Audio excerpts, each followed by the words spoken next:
assalomu alaykum. Bugun kunlar xayrli barakatli. Bugungi ishlarimizni ham boshlab oldik. Biz lokatsiyamiz hop Navoiy Yangi bozor tarafdan kelganda, Malina svetofordan shunday chapga burilganda, mana Navoiy tarafdan kelganda, svetofor Malina svetofor to'xtaganda o'ng qo'lda. Malina svetofordan kirganda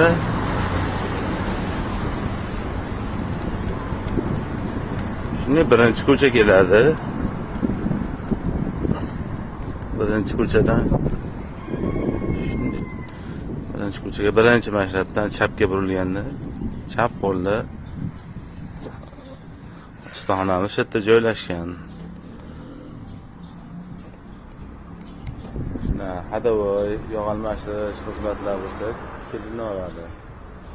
Birinchi mashrat uchinchi manzilimiz.